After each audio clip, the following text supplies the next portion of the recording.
On va maintenant donner la parole à Mathilde Lévesque, donc, qui est professeure des universités à l'université Sorbonne Paris-Nord, qui est également membre de l'équipe recherche Pléiade et qui a publié récemment, je vais le mettre en facing, Les voies de la traduction au classique Garnier. Donc moi je vais revenir un peu du côté de l'histoire de l'édition, mais vous allez voir que les acteurs, les actrices surtout, comme on l'a dit hier, tout ça c'est un petit monde, tout le monde se connaît, et donc on va voir vraiment les interactions entre les bibliothèques et l'édition et la production et la traduction de livres pour enfants à travers le travail d'Isabelle Jean et la création d'une collection qui s'appelle la Bibliothèque internationale, je pense que plusieurs parmi vous connaissent, qui a été publiée chez Nathan. Donc nous avons quelques exemplaires, je vous mettrai d'autres que nous avons dans le fond, que nous conservons à Livre Trésor. Donc on est en 1968, et en 1968, donc les éditions Nathan publient une nouvelle collection de romans pour la jeunesse qui s'appelle la Bibliothèque internationale. Donc, je pense qu'on est à peu près dans le thème du colloque. Collection créée par Isabelle Jean, et cette collection, comme le montre son tout premier catalogue, c'est ça donc comme le montre son tout premier catalogue, et la composition de ce catalogue repose presque exclusivement sur la traduction de romans étrangers, avec donc cette particularité. Vous avez sur le dos de chaque livre non seulement le nom de l'auteur, de l'autrice et le titre, mais aussi un drapeau qui représente la provenance de chaque livre et qui crée un effet un petit peu de collection. Je reviendrai sur cette notion. Alors, pour introduire aussi cette collection et la question de 1968, il faut aussi rappeler que la fin des années 1960, c'est une période qui est vraiment très intéressante dans l'histoire de la littérature pour la jeunesse, puisque c'est une période qui est marquée par un essor des discours critiques. Alors, je vais citer quelques références. Il y en a un qu'on n'a pas encore cité, c'est celui de Marc Soriano, qui est vraiment une figure très très importante, et donc qui publie dans la revue Enfance notamment des textes sur les livres pour la jeunesse. On va avoir aussi d'Isabelle Jean un essai sur la littérature enfantine qui est devenu un livre qui a longtemps resté, qui est toujours un livre de référence, qui est publié en 1969. C'est également en 1969 qu'est publié un premier dictionnaire des écrivains pour la jeunesse chez Segers. Et puis, évidemment, il faut aussi citer Nata Caputo, qu'on a un petit peu mentionné hier, mais il faut aussi bien citer, qui est une personnalité aussi très importante, avec, en 1968, la réédition, en fait, après son décès, de tous ces textes critiques qu'elle avait publiés dans l'École et la Nation. Donc, un essor des discours critiques. Je vais un peu trop vite, parce que je ne vois pas ce qui défile là. On a un petit problème technique. Donc dans la revue Enfance en 1968, Marc Soriano constate que malgré, je cite, la crise latente ou déjà déclarée qui frappe le livre, la littérature de jeunesse est en plein bouillonnement. Donc crise du livre, mais la littérature jeunesse, elle est en plein bouillonnement selon Soriano, avec donc tout cet essor critique. C'est aussi donc en 1969 que la Bibliothèque internationale de Munich, dont nous avons parlé hier, publie un catalogue aussi important qui s'appelle Children's Prize Books, qui va recenser les prix récompensant des auteurs et des livres pour la jeunesse. On peut citer aussi en 1968 un numéro de la revue Europe, assez prestigieuse, qui est consacrée à la littérature pour la jeunesse. Suite à un colloque franco-soviétique en 1967, enfin, qui est présenté comme le premier colloque international de la littérature pour la jeunesse. Donc il y a vraiment énormément de choses à ce moment-là. Bien évidemment, donc on vient de le mentionner, en 1965, 1963, là je dois parler, 1965, bulletin d'analyse des livres pour enfants, et 1963, la création aussi de la Foire internationale du livre pour la jeunesse de Bologne. Donc vraiment une période d'effervescence. Donc la création de la Bibliothèque internationale, elle s'inscrit dans ce contexte, en France et à l'international. Et c'est aussi donc Marc Soriano qui ne tarit pas d'éloges sur cette nouvelle collection. Donc je le cite ici, on ne peut que souhaiter 1000 succès et longue vie à cette remarquable collection qui vient à point nommé pour infuser du sang neuf, du sang vif, à notre veine romanesque passablement anémiée, en 1969. Alors, cette rhétorique, il ne faut pas qu'elle vous étonne non plus, c'est une rhétorique finalement qu'on retrouve assez fréquemment quand on parle de traduction pour la jeunesse et de livres pour enfants. C'est quasiment la même chose que ce que disait Mathilde Lerich, qu'on a mentionné aussi hier, 30 ans avant, en 1939 à peu près, lorsqu'elle dit que voilà, la littérature française, c'est vraiment une catastrophe, c'est le marasme absolu. On a dit que ce n'était pas tout à fait vrai, évidemment dire. Et que grâce aux traductions et aux livres internationaux, on va pouvoir redonner un élan à la littérature pour la jeunesse. Donc il y a aussi cette histoire un peu de la rhétorique de la critique de la littérature pour la jeunesse. Donc néanmoins, c'est une collection quand même qui est assez novatrice et assez intéressante. Et ce que je vous propose ce matin, c'est d'essayer de voir comment Isabelle Jean a procédé pour créer cette collection et comment surtout elle a sélectionné en fait les romans à traduire. Donc pour répondre à cette question, je commencerai par rappeler qui est Isabelle Jean. Peut-être qu'on a un peu oublié qui elle était pour certaines personnes, mais il me semble important de saluer la mémoire de cette femme qui a vraiment énormément compté, encore une, par rapport à hier.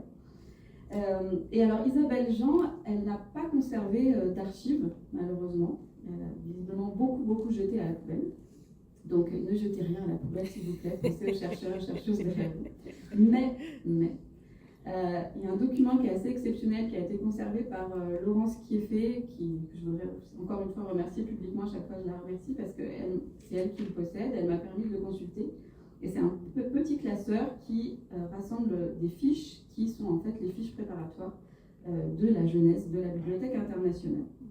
Donc c'est à partir de ce document d'archives que je vous présenterai la construction de ce projet éditorial et intellectuel qui est résolument tourné vers la littérature internationale.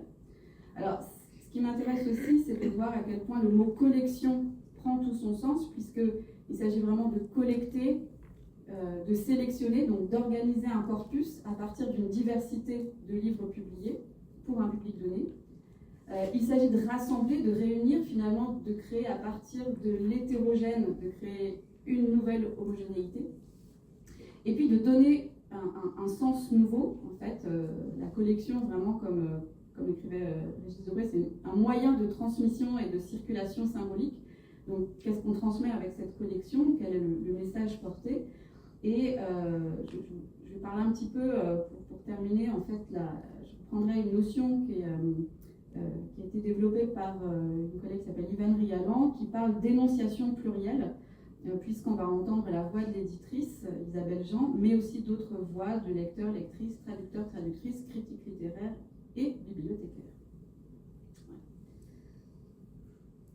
Alors, donc pour commencer, Isabelle Jean, donc c'est une sorte de demi-pseudonyme, puisqu'elle s'appelait en fait Anne-Isabelle Cassou, et c'est une figure majeure de la littérature pour la jeunesse. Elle a été écrivain, éditrice, traductrice, et c'est en fait la fille de Jean Cassou et d'Ida Jankélévitch, la sœur du philosophe. Donc le père d'Isabelle Jean était aussi lui-même écrivain, poète, résistant. Il a été emprisonné entre 1941 et 1942 pour avoir fait partie du réseau du Musée de l'Homme. Il a été interné aussi jusqu'en 1943. Et il est resté célèbre pour avoir été le conservateur et le directeur du Musée national d'art moderne de Paris de 1945 à 1965, qu'il avait contribué à créer. Je vous renvoie à l'hommage qu'avait écrit Jean Perrault en février 2012, lors du décès d'Isabelle Jean. On avait publié dans le magasin des enfants, où il parle d'un héritage au fort capital littéraire et culturel en prise avec les réalités de l'engagement social. Donc Isabelle Jean, elle commence par faire des études de lettres modernes et elle travaille comme stagiaire au sein à la bibliothèque de l'Heure Joyeuse. Voilà. Et elle est assistante aussi aux éditions du Père Castor. Donc, vous voyez, tout le monde est partout. Elle fait la connaissance de Nata Caputo et toutes les deux vont animer une émission radiophonique qui s'appelle La Ronde des Livres à l'ORTF, dont on trouve aussi quelques archives parfois. Et elle publie aussi des livres, dont ses premiers livres, donc un récit illustré par Françoise Estachi, qui s'est sous parapluie, que j'ai retrouvé un livre au trésor, j'étais très très contente. Voilà. Donc en 1956, un autre qui s'appelle Dans la forêt, et donc des livres publiés aux éditions de la Farandole. Je crois vous la donner, je vais la voir. Vous pourrez le consulter bien sûr tout à l'heure à la pause. Elle est autrice, donc, mais elle s'intéresse aussi à la traduction et l'adaptation. Elle adapte un texte polonais, notamment d'Anita Genruba, toujours à la Farandole, Les ballons d'Olivier, que je n'ai pas trouvé. Je ne peux pas défiler.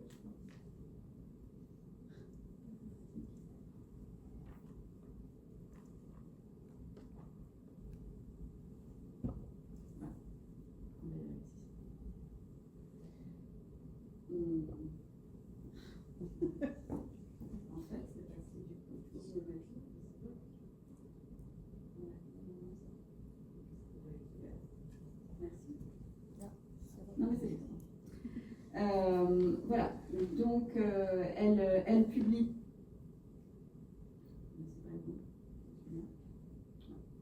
Donc, elle publie un essai sur la littérature enfantine, donc, que j'ai déjà cité. Et je vais reciter aussi Jean Perrault, qui considère que ce livre est un acte fondateur et qui est un acte, dit que c'est un acte pour l'époque qui est courageux, qui vise à la reconnaissance d'un domaine relativement ignoré de l'institution académique, donc la littérature pour la jeunesse. Alors, elle poursuit aussi son travail en enseignant la littérature pour la jeunesse, justement, notamment dans le cadre du certificat d'aptitude aux fonctions de bibliothécaire, dans les universités aussi. Voilà. Donc elle a vraiment un travail sur beaucoup de domaines. Elle publie dans la revue des livres pour enfants, elle publie des anthologies de poésie, elle publie un essai consacré à Andersen, et elle va aussi écrire des nouvelles et des romans pour adultes dans les années 1980, et surtout elle va être chargée par Jean Gattegno, qui est directeur du livre et de la lecture entre de 80 et 89. Elle est chargée de rédiger 2 rapports sur la lecture publique. Voilà. Et donc elle se qualifiait avant tout elle-même, tout de même, comme éditeur, et pas éditrice, mais éditeur pour la jeunesse. Et elle disait: je n'ai aucune prétention à être auteur, ce n'est pas mon métier. Donc ça, je cite la fiche qu'elle avait donnée à Annick Diamant pour aussi son dictionnaire. Voilà, donc, j'ai pas mentionné, elle a aussi, j'ai retrouvé un livre au trésor, en fait, un peu moins connus, mais des livres d'art, en fait, qui ont peut-être un lien aussi avec ce père, donc, même si elle avait abandonné le nom de Cassou pour prendre donc Isabelle Jean, vous avez compris que c'est Jean Kelevitch, elle a repris le nom de sa mère avec juste une petite, un petit morceau, évidemment, parce que Jean Kelevitch, c'est un petit peu lourd à porter. C'est une hypothèse, mais enfin, je pense que c'est pas ça. Alors, donc, j'en viens assez directement à la conception de cette collection, qui est la Bibliothèque internationale, donc collection fondée sur les traductions. Donc moi, je vais m'intéresser à Isabelle Jean, traductrice, pour vous montrer comment elle a créé cette collection, qui est tout de suite saluée par la critique, qui est restée une référence, qui l'est toujours, je pense. Dans les catalogues des 2 premières années, 1968-1970, il y a une dizaine de titres et il n'y a que des romans en traduction qui proviennent de 5 langues différentes: l'anglais, le suédois, le néerlandais, le russe et l'allemand. Donc, constituée intégralement de traductions à sa création, cette collection est un cas très original dans le paysage éditorial français et presque un peu emblématique de la place accordée à la traduction à la fin des années 60. Alors, comme je vous disais, j'ai eu la chance d'avoir un document très rare conservé par Laurence Kieffé, qui a été en fait la collaboratrice d'Isabelle Jean aux éditions Nathan dans les années 1980. C'est un ensemble de fiches préparatoires qui aident à reconstituer la genèse de cette collection. Alors, malheureusement, ces fiches ne sont pas datées, mais on peut en fait à peu près reconstituer, la plupart précèdent en fait la publication des titres ou leur sont à peu près contemporains. Alors, c'est pas ça. Voilà, donc ça peut se présenter de cette manière-là, vous allez voir, celle-ci est un peu décevant, mais vous allez voir. Alors, il y a 2 types de fiches en fait.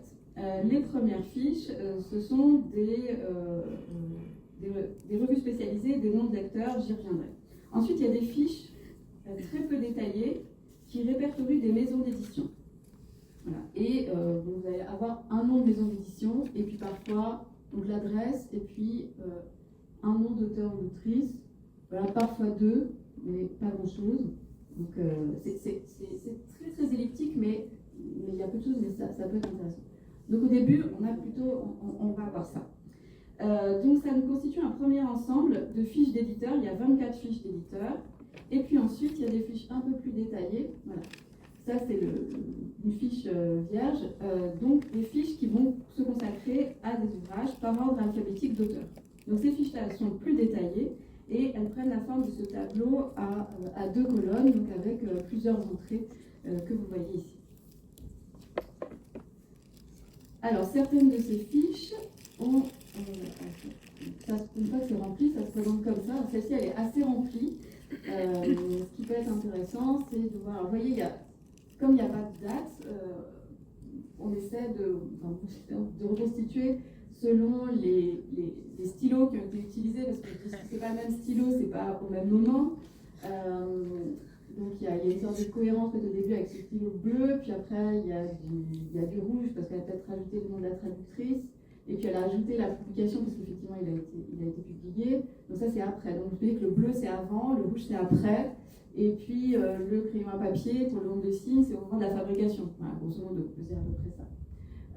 Alors parfois il y a des commentaires comme ici, donc mœurs enfantines actuelles dans un quartier populaire de Londres, réalisme psychologique et atmosphère vraie et poétique à la fois.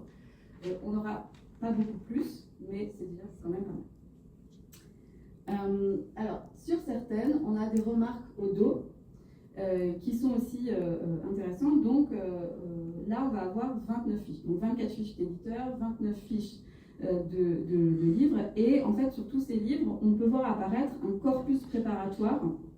Ouais, je vous laisse lire en même temps.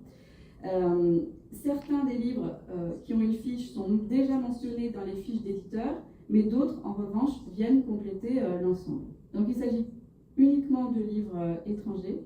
Il y a un seul je ne vois pas ce que je l'ai mis. Non, je l'ai pas mis. Il y a une seule fiche qui concerne un roman français, et je pense qu'il n'y a pas forcément de hasard, puisque c'est un roman que nous avons évoqué hier, puisque c'est Babadienne et Morceaux de sucre de Claude Aveline, qui a été publié par Gallimard en 1937, et dont visiblement elle avait envisagé la republication dans la Bibliothèque internationale, ce qui n'a pas été le cas. Donc en fait, moi je vais vous montrer essentiellement des choses qui n'ont pas eu lieu, avec les obstacles. Moi je vous montre des choses, et c'est pour essayer de comprendre comment ça fonctionne en fait. Je disais plutôt un cheminement intellectuel. Donc en fait, elle le sélectionne, pourquoi ? Parce qu'elle dit que c'est antiraciste et qu'il s'est traité avec humour, charme et poésie. Alors, sans doute, ce roman, en fait, il avait été adapté pour la radio en 1958, et en fait, il n'a pas été réédité. Donc, je ne sais pas pourquoi. Je ne le saurai jamais. Mais en tout cas, ce qui est intéressant, c'est de savoir qu'elle a lu ce projet. Alors, il y a certaines fiches. Est-ce que ça va être ici ? Voilà, comme ici, vous voyez, certaines fiches, on sait qu'elles ont été complètement abandonnées parce qu'il y a un gros trait rouge. Il y a encore le rouge, ça va être après. Donc celui-là, elle voulait le publier, mais ça n'a pas été le cas. On verra que... Alors, ces abandons ne sont pas renseignés, mais certains titres seront traduits ultérieurement chez d'autres éditeurs. C'est le cas pour celui-ci, qui a été publié en fait en 2003 chez Casterman. Par Laurence Kieffé, qui a été illustrée par Béatrice Alemania. Et en fait, ce qui est intéressant, c'est que Laurence Kieffé a travaillé avec Isabelle Jean, elle avait ce classeur, mais elle ignorait totalement que Isabelle Jean avait eu le projet de le traduire quand on discutait avec elle. Voilà. Mais là encore, communauté sans doute intellectuelle, mais il faut parfois des années, on est à la fin des années 60, et puis c'est en 2003 seulement ce sera publié. Voilà, donc Isabelle Jean s'intéresse plutôt pas mal à Edith Nesbit, justement aussi, qui sont lus, les romans qui sont lus, qui sont annotés, voilà, qui ont été déjà traduits chez Hachette en 1906 et 1909. Donc au moment où elle prépare ces traductions, il est évidemment probable que les traductions publiées par Hachette de Edith Nesbit, donc La Fée des Sables et les chercheurs de trésors, c'est complètement oublié en fait. Probablement Isabelle Jean ne le sait probablement pas. Voilà. Donc c'est vraiment un peu compliqué de ne pas voir ce qu'on fait. Ah bah si, j'avais mis là, oui, c'est pas dans le nom. Donc ça c'est la fiche de Babadienne et Morceaux de sucre. Donc il y a pour finir sur Nesbit, donc elle n'a pas été publiée. Ça n'a pas été publié dans la Bibliothèque internationale, mais je l'ai trouvé chez Arc en Poche, en fait, un peu plus tard.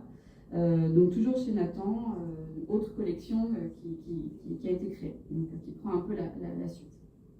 Voilà.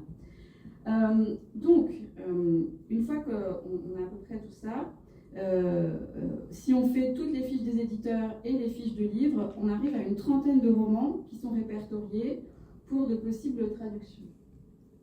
Voilà, donc ça donne à peu près ça. Donc là, il y en a beaucoup, je ne vais pas vous lire évidemment tous les titres.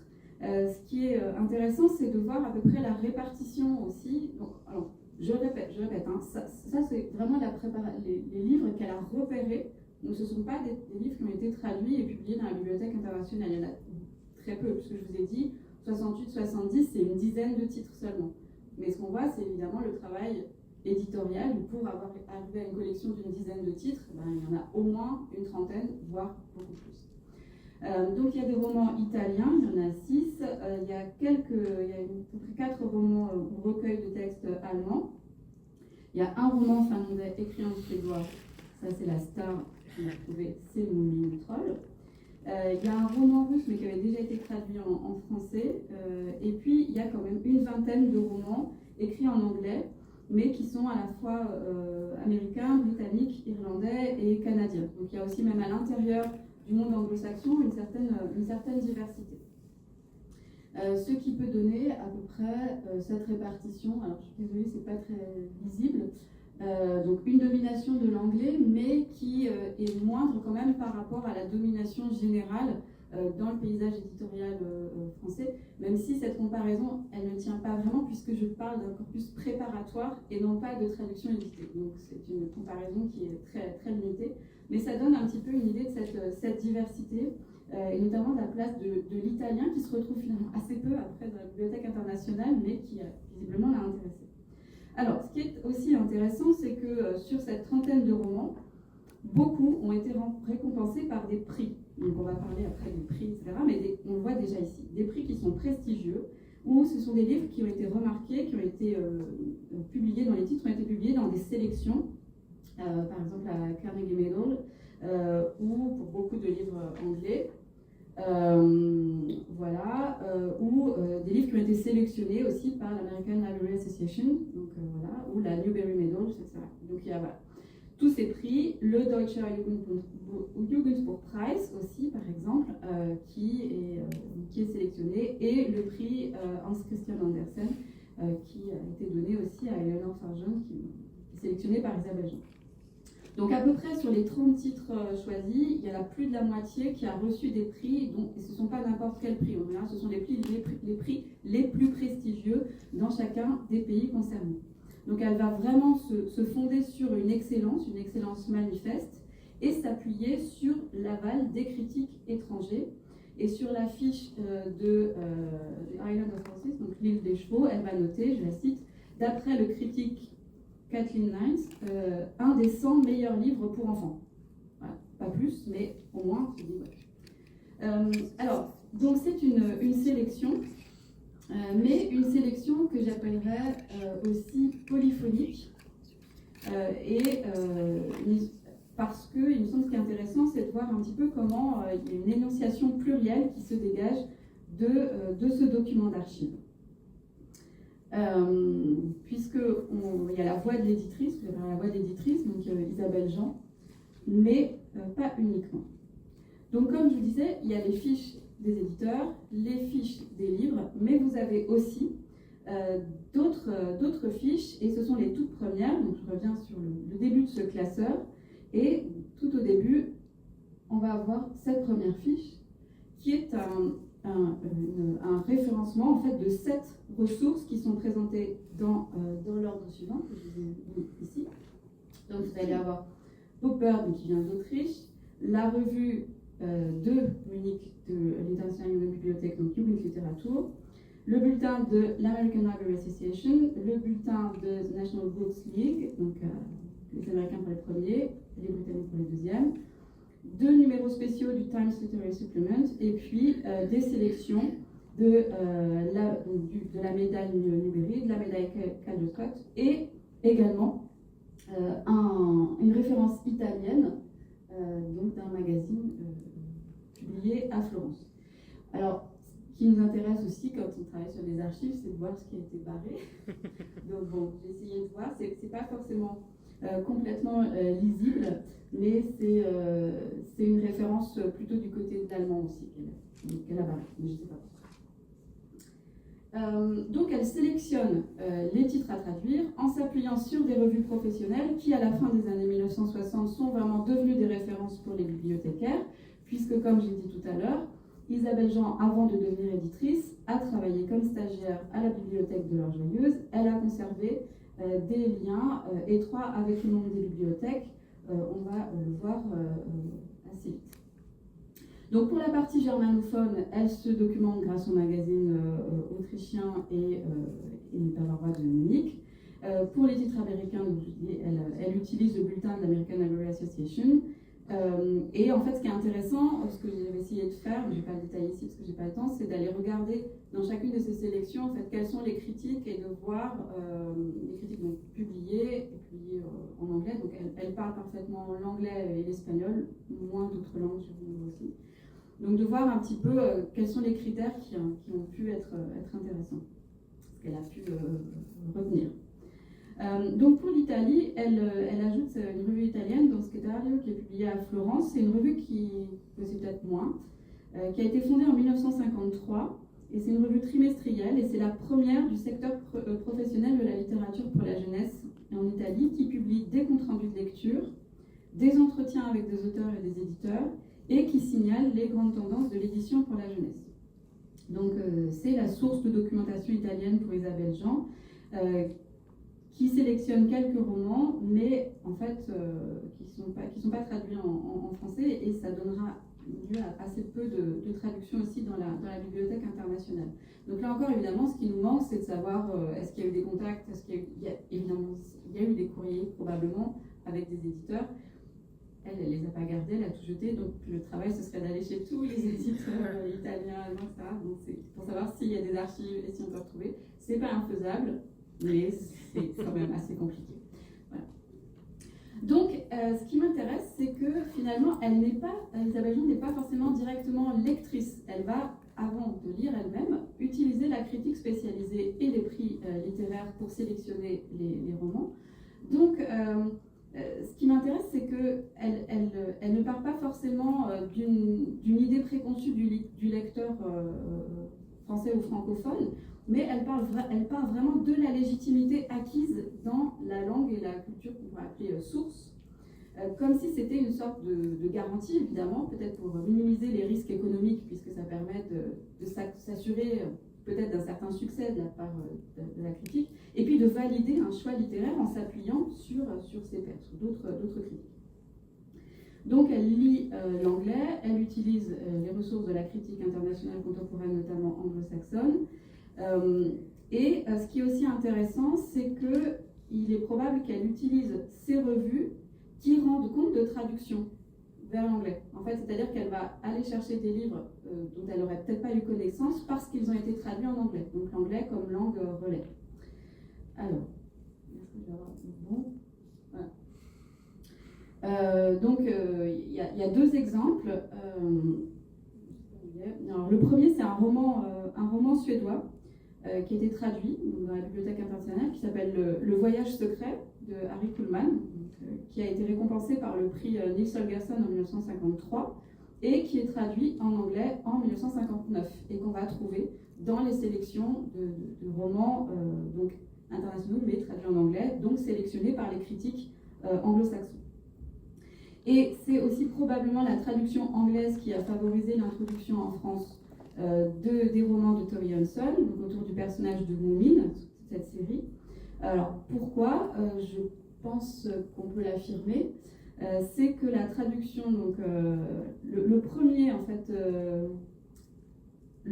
tome qui est publié en Suède en 1948, il est traduit en anglais en 1950, donc c'est Trollkarlsson-Hatt, donc le chapeau du magicien, que vous avez ici, au milieu. ne faut pas que je me trompe dans les dates. Donc c'est 48, il est traduit en anglais en 1950, mais ce n'est pas le premier de la série, c'est le numéro 3. Vous voyez ? Donc le numéro 3 en suédois est celui qui est traduit en numéro 1 en anglais. Et quel est celui qui va être traduit en numéro 1 en français ? C'est le même en fait, le numéro 3.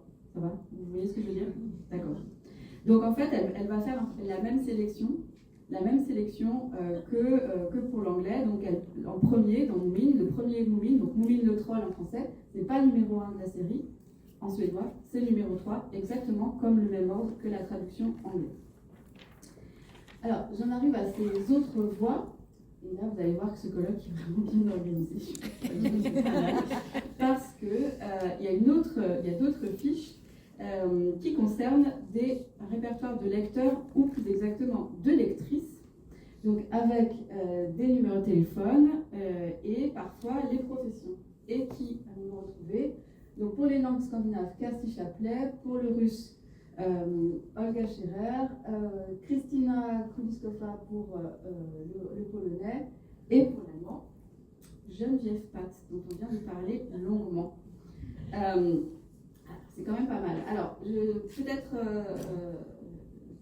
celles qui sont moins connues, dont on n'a pas encore parlé. Donc, Kersti Chapley, elle va être la traductrice de Moomin, mais elle est aussi, d'abord, avant tout, je pense qu'elles se connaissent parce qu'elle est illustratrice pour la jeunesse. Elle a travaillé pour les albums du Père Castor, chez Flammarion. Et comme Isabelle Jean a aussi travaillé au Père Castor, on peut dire que c'est la question rencontrée. Donc elle va traduire Moomin le troll avec son mari Pierre Chapley, et elle est aussi du côté peut-être un peu de l'image, donc elle a illustré donc la petite maison avec vos voix, et puis voilà, je vous ai mis quelques illustrations qui sont assez voilà. Et celui-là je l'ai mis parce que donc Romain Gordon qu'on a cité hier, mais non coupé. Je vous l'ai mis parce que l'exemplaire qu'on a à Livre au Trésor, il y a quelqu'un qui a ajouté c'est mignon. C'est vrai, c'est mignon.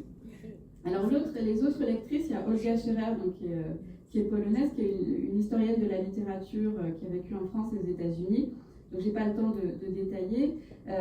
Kristina Kuliskova, qui, elle, est professeure de littérature enfantine à la faculté de Varsovie, qui publie justement dans la revue Enfance en 1968. Voilà, c'est aussi important. Donc, l'autre personne, évidemment, c'est Geneviève Pat, que je ne vais pas présenter, qui est née en 1936, qui est une figure incontournable des bibliothèques pour la jeunesse, la lecture publique à ce moment-là, qui joue aussi donc ce rôle de relais, comme on l'a vu dans les bibliothèques, mais aussi finalement du côté de l'édition, complètement directement, puisque Isabelle Jean se fie au conseil de Geneviève Pat. C'est elle qui va lui recommander de traduire les romans de James Kruse et d'Ottfried Preussler, voilà. Et elle cite en fait sur la fiche pour James Kruse, qui je pense que vous connaissez peut-être pas, qui est peut-être un peu oublié, mais voilà, mais qui est considéré à ce moment-là comme le meilleur écrivain allemand pour enfants, selon Geneviève Pat. Donc celui-là, non seulement on le sélectionne, mais évidemment ça va donner une traduction. Voilà, je passe vite. Donc, voilà. Et Preussler, ce sera un petit peu plus tard. Bon, désolé, la qualité des illustrations, on ne va pas forcément la commenter. Voilà, j'en arrive à ma conclusion. Oui, je sais. Pour conclure, sur cet ensemble de livres lus, sélectionnés et recommandés à Isabelle Jean, il y en a finalement 11 qui sont traduits et publiés dans la Bibliothèque internationale. Donc vous avez la liste ici, avec donc quelques livres qu'on peut compléter, comme je vous ai dit, par exemple La chasse au trésor chez Arc en poche. Voilà. Et puis un petit cas pour terminer, je pense que je l'ai mis, voilà. Un cas ici qui me semblait intéressant, c'est qu'en fait, dans sa sélection, Isabelle Jean voulait publier une traduction de Bowers de Mary Norton, donc Les Chapardeurs, mais qui avait été déjà publiée chez Plon en 1957. Donc, elle ne le fait pas, mais elle publie Le secret du ver bleu de Tomiko Inouye, donc qui est un roman japonais. Mais, comme vous savez peut-être, ce roman japonais, en fait, est écrit à partir du roman de Mary Norton. C'est une sorte de réécriture et d'adaptation. Donc on voit peut-être que c'est parce qu'elle a été attirée par le roman de Mary Norton qu'elle n'a pas pu publier, qu'elle s'est dit, ah ben, il en existe un autre, un roman japonais. Donc on voit comment, par ricochet, ça peut fonctionner. Donc ce qui est aussi intéressant, c'est de voir que dans toutes ces fiches préparatoires, il y a d'autres livres qui vont être publiés chez d'autres éditeurs. Mais je vais m'arrêter là. Et voilà. Je ne sais plus si j'en ai d'autres. Voilà.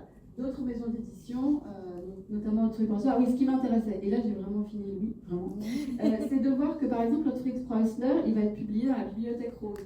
Donc on aurait tendance à se dire, ah, il y a la Bibliothèque internationale de Nathan, etc., d'Isabelle Jean, et la Bibliothèque Rose achète, mon Dieu, c'est la littérature populaire, etc. En fait, on s'aperçoit que, évidemment, comme ça a été dit aussi tout à l'heure, tout est beaucoup plus complexe que ça. Merci beaucoup.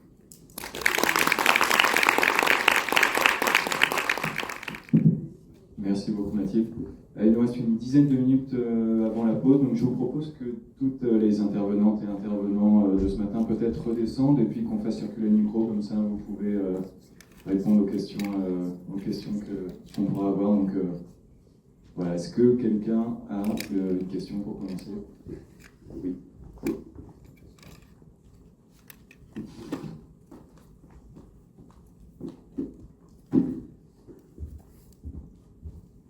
Oui, bonjour. J'ai une question pour Sophie et Maud concernant cette fameuse commission, puisque on a bien compris donc il ne s'agissait pas de faire de la censure ouverte et que ça les a beaucoup embarrassés que ce soit publié, etc. Mais du coup, comment est-ce qu'on peut accéder aux travaux de cette commission? Est-ce qu'il y a des archives? Est-ce qu'il y a quand même des documents? Voilà. Sur quoi est-ce qu'on peut se baser pour savoir ce qui s'y passait? Ok. Oui, en fait, oui, c'est un organe de l'État, donc il y a de jolies archives. Donc tous les procès-verbaux sont conservés. En fait, je dois remercier Sylvain Lesage, parce que quand j'ai préparé ça, c'était pendant le Covid, qui m'a envoyé plein de photographies. Parce que j'ai pas pu me déplacer. En plus, j'avais un petit bébé à la maison, donc voilà. Donc d'abord, il y a les archives des procès-verbaux, et aussi, puisque nombre des membres de la commission étaient aussi, ils étaient des critiques, des gens, on peut trouver leurs réflexions, leurs discours, qui sont aussi très utiles comme complément de comprendre leurs réflexions et leurs discussions.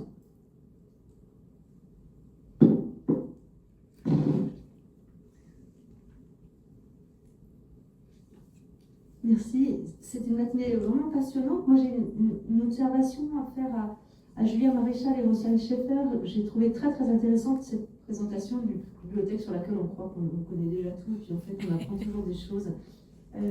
Mais ce qui me frappe, alors je ne sais pas si Delia est dans la salle, mais c'est quelque chose qu'elle dit dans son livre.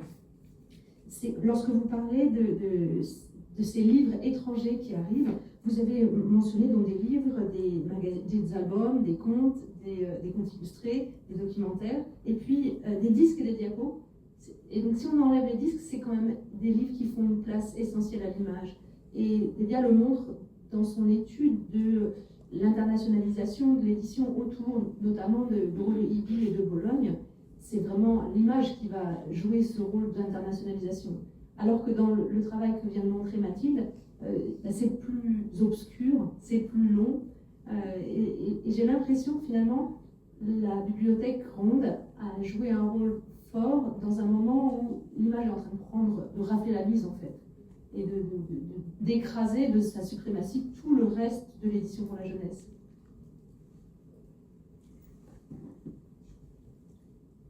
Oui, et non, c'était aussi pour dire que souvent on lit que, il y a beaucoup de journalistes qui interrogent les bibliothécaires pour savoir comment les enfants s'emparent de ces livres, et c'est vrai que ce qui est valorisé, c'est la place de l'image. Et il y a aussi cette question qu'on peut se poser de la séduction du petit appareil, parce que apparemment à l'ouverture on pouvait écouter des traductions, en tout cas une sorte de synthèse du pitch de l'album, on pourrait dire, qu'on pouvait écouter. Donc je pense que ça, il y avait un petit côté modernité qui était assez séduisant pour les enfants. Et aussi le contact avec le bibliothécaire, puisqu'en fait on imagine bien que en fait, il fallait demander à la bibliothécaire d'expliquer, de traduire, ce qui n'était pas toujours forcément le cas. On imagine, c'était en fait un petit nombre de bibliothécaires pour beaucoup d'enfants, et que du coup, là, ça obligeait à un contact plus direct avec la bibliothécaire. Donc en fait, ça devait être très séduisant, ces livres, par bien des égards. Mais effectivement, c'est l'image qui est valorisée dans le cas de Clamart. Oui, et dans les textes qu'on peut lire, c'est pleinement assumé.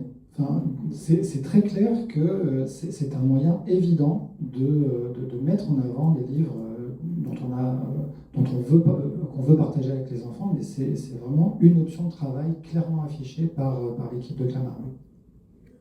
Alors, en complément, alors là, je parle en tant que vieille bibliothécaire, hein, il y avait justement, ça conforte tout à fait ce que tu dis, Cécile, l'image, et en fait, il ne faut pas sous-estimer la diapo, et en fait, la diapo, c'était des films fixes, et il y avait l'éditeur Weston Woods, où la bibliothèque de Clamart arrivait à commander ces films fixes aux États-Unis, qui présentaient les meilleurs, vraiment énormément d'albums américains, mais pas que. Et ensuite, donc il y avait à la fois ces films et du coup nous on en a emprunté plein. Moi j'étais à l'époque dans la bibliothèque du 11e arrondissement, hein, donc ça c'est 79, hein, c'est vieux comme l'antique, comme on dirait. Et donc on faisait venir ces films, et alors moi je me souviens, on passait un temps fou. On les traduisait quand ils n'étaient pas déjà traduits, parce que certes, il y avait même des Ungerer, etc. traduits, ça c'était facile. On les mettait en musique, en bruitage, ça nous prenait un temps fou. On adorait ça. On passait ça aux enfants, et je sais qu'à Clamart, ils faisaient ça pareil. Et du coup, on a pu en acheter, et après on les découpait en compte en diapositive. Et les comptes en diapositive, j'ai écrit un article là-dessus sur l'image fixe, et ça continue. Et pour ceux qui ont participé à la table ronde sur les bibliothécaires d'après les années 80, ça m'a fait vraiment plaisir. Jean-Jacques Lagrange, qui dirige aujourd'hui L'Heure Joyeuse, m'a dit qu'il y a le retour des comptes en diapo. Et il faut imaginer que, moi j'ai vu des tas d'enfants qui revenaient des années plus tard adultes, qui me disaient « Non mais le cinéma, c'était tellement bien ». Et en fait, c'était pas du tout du cinéma. Et ce qu'ils aimaient, effectivement, c'était le contact avec le bibliothécaire. Et je pense que ça a aidé beaucoup à diffuser, et on a acheté des images fixes qu'on a découpées ou des diapos, et je me souviens qu'on passait beaucoup de temps à faire des traductions. Ensuite, quand j'étais à L'Heure Joyeuse, Nick Diamant, qui a à la fois dirigé La Joie par les livres, mais qui a aussi dirigé L'Heure Joyeuse, elle traduisait du danois, on faisait appel à plein de gens pour traduire ces albums, donc aussi une façon de faire connaître des livres qui après on a eu la chance de les voir arriver dans l'édition française, mais on les connaissait depuis bien longtemps. Je voulais intervenir parce que sur la notion de... Oui, les Kamishibai aussi, mais ouais, ça c'est... Voilà. Précisément, c'est-à-dire que la notion de l'image, il y avait un rapport particulier qui a été renforcé avec l'entrée du Kamishibai aussi en Europe et à Clamart. Alors, il y a un petit doute, est-ce que c'était d'abord à Bologne, est-ce que c'était d'abord à Clamart? On aurait plutôt tendance à penser que c'est Clamart, mais c'est parce que, voilà, on a peut-être un regard un peu biaisé, mais avec des artistes japonais qui ne parlaient pas français et qui, pour interagir, utilisaient l'image, bien sûr, et qui expliquaient le fonctionnement du Kamishibai et qui adaptaient, pour l'expliquer, ont adapté des contes européens en Kamishibai. Et on a encore des originaux, vraiment, avec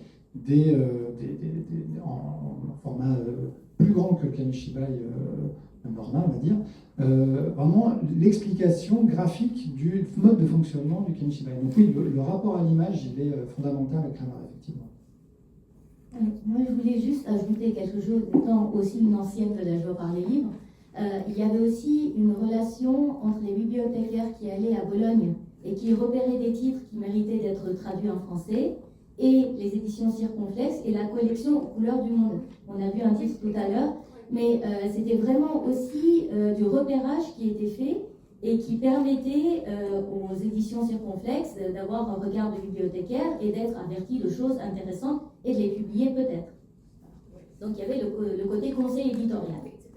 C'est pour ça que j'avais choisi Bourré et Guimard, parce que justement, effectivement, la collection chez Circonflexe aux couleurs du monde et aux couleurs du temps, c'était le conseil éditorial, c'était la joie par les livres. Il y avait toujours une introduction, une contextualisation. Donc en fait, effectivement, c'était vraiment ce propos de dire que c'est toujours mauvais, qu'il faut et on est mieux servi que par soi-même. Enfin voilà, on fait arriver ça et on fait publier ça par les éditeurs en France. Effectivement, c'est très juste. On a peut-être encore le temps pour une ou deux questions éventuellement. Il y en aura une derrière. Deux questions encore. Juste pour la Bibliothèque internationale, moi je connais plusieurs personnes qui sont des femmes et qui sont des collectionneurs acharnés de ces livres. Il y a quelle proportion de ces livres qui ont été réédités? Vous savez? Pourquoi ça s'est arrêté et quelle proportion a été rééditée ou pas? Eh ben, en fait, c'est une collection qui a duré très peu de temps finalement, quoi, qui s'est arrêtée, qui n'est pas rééditée. Et Isabelle Jean, elle est décédée en 2012 et on ne peut pas lui poser la question. Laurence qui est fait, c'est pas forcément. Puis après, ils sont allés travailler, ils ont fait leur campoche en fait après. Donc, voilà. Mais effectivement, peut-être que c'est aussi lié. Pour le roman, c'est pas forcément une très très bonne période, à part peut-être pour les collections pour adolescents qui se développent.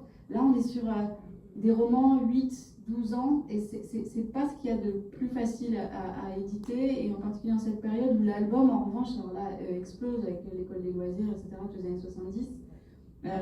Donc peut-être que là, on n'a pas d'archives, donc je peux pas répondre. Moi, j'aime bien les archives parce que comme ça, je peux vous donner une réponse pas que subjective ou une intuition, une hypothèse. Donc on ne sait pas combien il y avait de ventes. C'est les archives de Rajou sur lesquelles on travaille, on parlera cet après-midi. On a les tirages, on sait absolument tout. Là, on ne sait pas. Mais c'est devenu des pièces de collection. Ce sont des traductions qui sont d'un niveau excellentissime. Hein. J'ai pas eu le temps d'en parler, mais elle utilise des notes de bas de page, par exemple, ce que personne ne fait ou n'ose faire. Et en fait, ça fonctionne. Il y a évidemment le rôle de l'image, de l'illustration. Le choix, la sélection est d'une qualité très très poussée, peut-être dans un monde où face aux séries, où en fait ce qui fonctionne à ce moment-là, c'est encore la Bibliothèque Rose, hein, c'est des séries pour les 8-12 ans, c'est ça qui cartonne dans l'édition, si j'ose dire. Donc à part des éditions ailleurs, je crois pas que c'est fait. Il faudrait que des éditeurs le fassent. Hein. On aimerait bien. C'est des livres qui coûtaient assez cher, qui sont à peu près au milieu du prix, mais ce sont des livres, des livres cartonnés qui coûtent assez cher à la fabrication, qui se conservent. Comment ? Et qui se conservent. Qui se conservent et qui sont faits pour ça, en fait. Il y a ce côté, justement, je vous disais avec le dos, c'est-à-dire qu'il y a le côté collection, on a envie d'avoir son livre japonais, son livre chinois, enfin voilà, je collectionne tous les livres de la Bibliothèque internationale. Donc d'un point de vue commercial, c'est quand même déjà assez malin, mais peut-être pas assez. Pardon, je me permets d'intervenir parce que je suis sur une Tyros, mais je travaille au même endroit que Nathan. Et je sais qu'ils se sont penchés très sérieusement sur la question de rééditer, de regarder ces livres-là et de les étudier. Enfin, Moumine a été réédité pendant longtemps chez Nathan et après ça s'est arrêté. C'est vrai que la dimension commerciale est essentielle et surtout l'adéquation avec le public.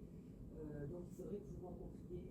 Alors tout ce que je sais de Laurence qui est fait, c'est qu'elle disait il nous foutait une paix royale. Donc il pouvait faire absolument ce qu'il voulait chez Nathan et c'était bien. Mais oui, c'est vrai, merci. Mais ils ont fait un essai de réédition de la Bibliothèque internationale où Henriette Bichonnier a été directrice de collection. Et en fait, elle nous avait sollicité à l'heure joyeuse pour que. Elle nous avait demandé un peu notre avis. Mais en fait, peut-être qu'il ne faut pas dire ça, mais je dirais les choix, elle a choisi de rééditer, je dirais, ceux qui fonctionnaient franchement pas.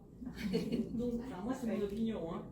Mais c'est sûrement aussi pour des tas d'autres raisons. Du coup, il y a quand même eu un essai de résurrection, mais qui n'a pas duré. C'était quand ?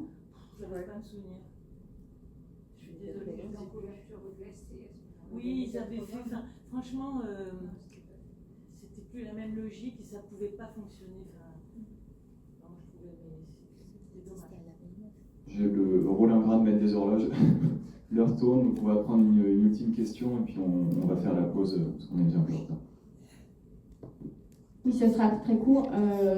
Concernant la loi Schutzhund de 1953, c'est toujours pour Sophie Wood, qui était citée dans les lois et les mesures pour lutter contre les comics américains. On parle de la RFA ou de la RDA? On parle de la RFA. Est-ce que vous pouvez répéter? Mais j'ai pas capté. Oui, je parlais de la loi que vous évoquiez de 1953. Donc c'était marqué Allemagne 1953, loi Schutz und Schuld. Ah oui. On parle de la RFA ou de la RDA? Ah, bonne question. Je crois que c'est l'Allemagne de l'Ouest, non? Alors, j'imagine, parce qu'en RDA, c'est vraiment très intéressant sur cette question justement de la lutte contre les comics américains, parce qu'évidemment, avec le contexte de guerre froide, et notamment dans ces années-là, mais c'est pour ça que je me posais la question, parce que, en fait, avant la construction du mur, on a plein de rapports du SED qui écrit en disant, alors tout à fait dans les mêmes termes que vous avez évoqués, voilà, c'est inadmissible, il y a des pin-up, c'est violent, et alors avec la dimension guerre froide en plus, c'est-à-dire de toute façon c'est pour préparer la jeunesse à une nouvelle guerre, et donc voilà, et pareil, le lien avec la délinquance, et avec aussi toute une tartine sur, et aux États-Unis, de toute façon tous les jeunes sont des délinquants parce que le système est pourri, etc. Et du coup, je me demandais voilà, où c'était, parce que du côté de la RFA, au contraire, on aurait pu, même si on trouve ce genre de discours, mais il n'y a pas du tout la dimension guerre froide aussi forte. Et avant la construction du mur, les jeunes de RDA, notamment à Berlin, passent pour aller voir les films américains, rapporter des comics, etc. Et donc, comme j'avais pas entendu parler de cette loi, je voulais savoir si c'était, de quel côté. Oui, et là, il faut absolument que j'admette, j'avoue que j'ai établi cette liste à partir du rapport UNESCO, et ce qui m'intéresse, c'est vraiment cet intérêt, ce désir de liste, d'établir des listes. Non, parce que en fait, le rapport de l'UNESCO, c'est après. Mais je voulais établir la liste sans pouvoir me présenter comme la grande spécialiste de toutes ces lois. C'est un peu pour ça que j'ai conclu en disant, je crois qu'il faut vraiment connecter ces mouvements différents et les comparer et voir aussi tracer tout ce qui est les liens entre eux. Je crois qu'il y a un article, il y a plusieurs articles là-dessus, et je crois que c'est l'Allemagne de l'Ouest aussi, et en Autriche, c'est un peu plus tard, c'est en 56, je crois. Donc, je ne peux pas bien satisfaisamment répondre à votre question, mais c'est super intéressant. Voilà. Merci, on va prendre la pause. Je pense